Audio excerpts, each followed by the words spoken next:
An American doctor infected with the Ebola virus in Africa is in Atlanta tonight, where he's receiving treatment. Dr. Kent Brantley is under quarantine at Emory University Hospital.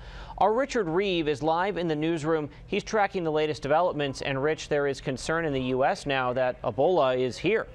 Yeah, certainly, Chris. Now, it's unknown specifically how Brantley got infected with Ebola, but as director of a medical clinic in Liberia, he came in close contact with patients. Now, Ebola is transmitted through blood and bodily fluids, and now medical personnel caring for him are taking every precaution to make sure the virus does not spread here in the U.S.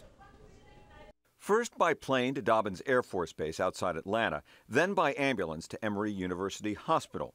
Missionary Dr. Ken Brantley is now being treated for Ebola. I know he was feeling a little bit better. Brantley's arrival Saturday morning marks the first time anyone infected with the deadly disease has been brought to the U.S. for treatment.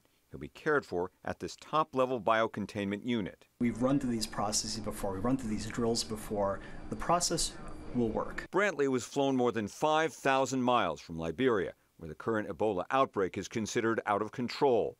Aid workers say there are more than 700 dead in Liberia, Guinea, and Sierra Leone. To look people in the eye, you can see they're scared, and it's horrible. A specially equipped Gulfstream jet contains an isolation tent that protects the crew from the deadly virus. You can examine them by using these gloves. Doctors at Emory will take similar safety measures in caring for Brantley and a second aid worker, Nancy Wrightball, who is to arrive in Atlanta soon.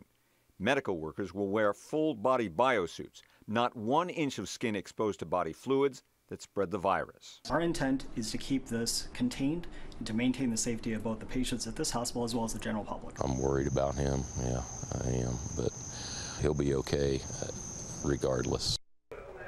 Now, Brantley and Wrightball worked for a North Carolina-based missionary group called Samaritan's Purse. There is no cure for Ebola, which begins with fever and headaches and escalates to severe bleeding and kidney and liver problems. Doctors can only try to make Ebola patients comfortable and hope the body's defenses will eventually stop the virus. Brantley's wife and 2 children, who left Liberia just days before he fell ill, appear not infected. Live in the newsroom, Richard Reeve, ABC 7 News.